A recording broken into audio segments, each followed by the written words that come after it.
Para amar al arte. Para amar al arte. Buenas tardes, amigos de Artefacto. Con mucho gusto los saluda Ixchel Medina.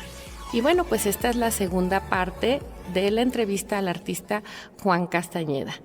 Y bueno, en esta parte vamos a platicar un poco más sobre su trayectoria en el Instituto Cultural de Aguascalientes, ya que él fue fundador del Centro de Artes Visuales, también fungió como maestro en la Universidad de las Artes y en otras áreas más.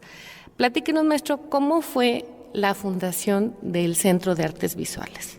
Bueno, específicamente la fundación, pues ahí les corresponde a los directivos de ese momento, que fue el maestro Víctor Sandoval, quien hizo los trámites para adquirir esa propiedad y convertirla en el Centro de Artes Visuales, ya que él tenía la intención de expandir todo lo que se hacía originalmente en el centro, en la Casa de la Cultura.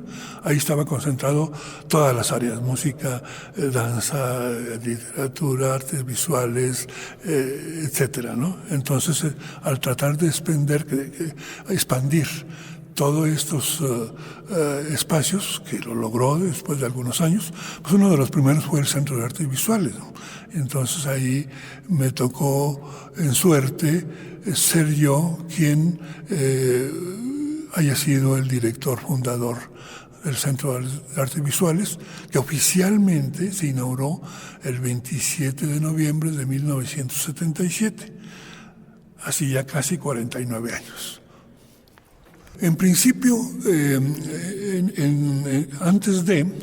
yo seguía en la Ciudad de México. Estuve ahí viviendo 14 años, donde estudié en la Esmeralda y di clases en la misma Esmeralda y en el Taller Nacional de Tapiz, en fin, en muchos lugares por allá. Y en algún momento me enteré por una invitación expresa de Hilda Campillo, que entonces trabajaba en la Dirección de Promoción Nacional, que dirigía el maestro Víctor Sandoval, para invitarme como director a este centro. Es la primera vez que me entero. Después supe que la intención del maestro Víctor Sandoval era que alguien diferente a quien dirigía el área de artes plásticas de la Casa de la Cultura dirigiera el Centro de Artes Visuales. Circunstancialmente me tocó a mí, o sea, realmente no era a mí a quien buscaban, sino era a alguien que no fuera el mismo, ¿no? Entonces, por X situaciones que no tiene sentido ahorita contar, me invitan a mí y a mí me toca. Entonces, llego yo aquí con unas ideas así muy amplias dentro de mi inexperiencia y mi desconocimiento. Conocía de la ¿cómo se llama?, de la efervescencia cultural de Aguascalientes, que cuando me llegué me enteré que era más efervescencia mediática que real.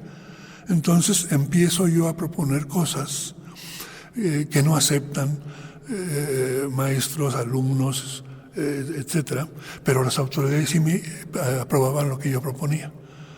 Entonces, bueno, tuve que estructurar, tuve que cambiar, hacer modificaciones para poder ampliar muchas cosas sin dejar de atender a quienes solamente pretendían pasar el tiempo, pero abriendo la posibilidad a los que tuvieran realmente interés de hacer arte.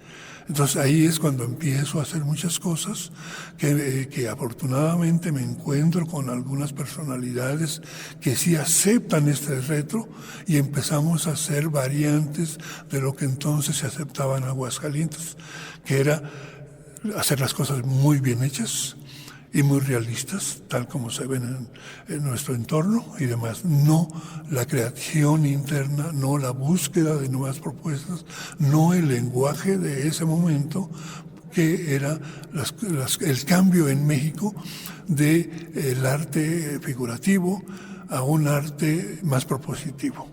Así fue como empezamos a trabajar y a través del tiempo, porque al final de cuentas, por X circunstancias también, pues duré 26 años como director ahí en el Centro de Artes Visuales y se lograron hacer muchas cosas. Y durante este tiempo que usted estuvo, bueno, no nada más como director, también estuvo como maestro, ¿qué personalidades que tuvieran influencia en el arte o que hayan trascendido también por su trabajo le tocó conocer? Bueno, realmente aquí no encontré mucho, ¿no? Porque aquí, repito, era muy limitado todo esto. Entonces, más que nada lo que encontré fueron jóvenes que estaban con mucha inquietud para buscar cosas que estos son los que se volvieron personalidades, si se quiere solamente locales, pero al final de cuentas con cierta proyección nacional, como Moisés Díaz, como José Luis Quirós, como Sergio Zamarripa, Jesús Reina, Pilar Ramos, Ismael Mauricio, el famoso y conocido en nuestro medio como el buitre, Gerardo Faustino Barba, que son los que evolucionaron a partir de las propuestas que se provocaban en el Centro de Artes Visuales para hacer algo más acorde al arte de nuestros tiempos, de esos tiempos. Y por supuesto ahora se ha expandido porque al final de cuentas todo aquello de alguna manera fue un inicio de lo que poco a poco, gradualmente se fue aceptando y se fue permeando para que ahora ya en Aguascalientes se acepte primero y se practique, aunque no mucho, el arte contemporáneo, el arte con este lenguaje actual de variantes ajenas a lo que ya está muy superado de lo que siempre fue la historia del arte. Y luego ya su experiencia como maestro en la Universidad de las Artes, ¿cómo vio que la evolución, digamos, ya de el arte aquí en Aguascalientes? Porque antes no había esta oferta. Entonces, ¿usted qué diferencia notó? Pues la diferencia simplemente es la situación académica oficializada.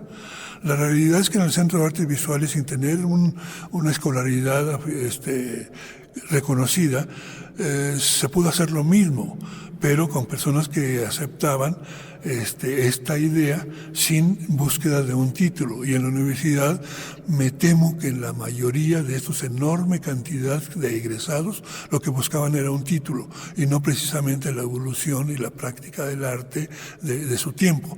Desde luego, como ejercicios académicos, lo que yo logré proponer ahí y provocar en la universidad sí fueron muy buenos trabajos, que simplemente lo hacían porque tenían que cumplir una materia. Pero me temo mucho que en la gran mayoría no era porque realmente buscaran o les gustara. Había que cumplir para aprobar, porque desafortunadamente, y no solamente en la carrera de las artes, sino en muchas de las carreras, se estudia para aprobar y no para aprender. Así es, maestro. Y bueno, dentro de su trayectoria también usted ha sido jurado del Encuentro Nacional de Arte Joven, que actualmente pues está en exhibición en la Casa de la Cultura. ¿Cuántas veces le tocó ser jurado y usted cómo ha visto también este cambio o esta selección que hay actualmente? Sí, bueno, fui 5 veces, sí, fueron 5 veces que fui jurado, desde 1983 hasta la última que fue en 2017. Sí ha habido un cambio, pero ese notorio cambio ha sido hasta los últimos 3, 4 años, si acaso, y en el actual es donde más se demuestra que realmente la selección es una obra más actual, más más demostrativa de una inquietud juvenil, de una búsqueda.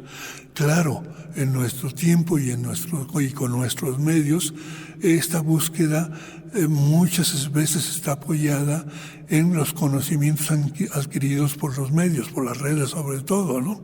Entonces, hay mucha influencia, muchas referencias de lo que está ahora, de lo que ya se ha hecho, pero con lo que me quedo es precisamente con lo que el joven está practicando realmente, de buscar una creación que más acorde con lo que se presenta en nuestro panorama actual del arte contemporáneo, ya un poco más alejado de estas prácticas que durante tanto tiempo fueron las oficiales. De cierta manera, esta influencia que me refiero, pues también sucedía en algún momento, pero se influenciaba entonces de los grandes pintores. Ahora se influencia de los grandes artistas conceptualistas, ¿no? Entonces, creo que es un proceso normal, sobre todo en una etapa de formación, donde básicamente lo que se está mostrando son potencialidades de lo que se puede hacer en el futuro. Si nos referimos a eso precisamente, los grandes artistas premiados en la historia del encuentro y el concurso anterior fueron alguien que en su momento su obra fue premiada con algo que no tiene nada que ver que hicieron después, ¿no? Cómo evolucionaron, cómo esa potencialidad descubierta la llevaron a una concreción de su gran calidad creativa en la actualidad. Debo de mencionar en estos casos que, aunque en el caso de ella no hubo muchos cambios de su forma de pintar, Irma Palacios Flores, que ganó 3 premios en 1979 en el mismo concurso, que entonces era de estudiantes todavía y se premiaba en todas las ramas, a la Irma Palacios, que en 2025 es galardonada como el Premio Nacional de Artes y Letras en el rubro de Bellas Artes, que es el máximo reconocimiento que otorga el Estado mexicano a los artistas de México, ¿no? Entonces, esto es una demostración de realmente esta calidad, esta importancia que sigue teniendo, a pesar de sus altibajos, el Encuentro Nacional de Arte Joven. Pues muchas gracias, maestro. Ya se nos acabó el tiempo, pero pues invitarlos a que pues sigan las redes sociales del maestro Juan, que luego también ahí hace sus observaciones en Ojos que Ven y también tiene su libro. Entonces, ¿algo con lo que quiera despedir esta entrevista, maestro? No, pues nada, simplemente que en lo que puedo quisiera seguir compartiendo lo que me gusta. Muchas gracias. Artefacto. Escucha Artefacto todos los miércoles de 1:30 a 2:30 de la tarde por Radio UAA 94.5 FM.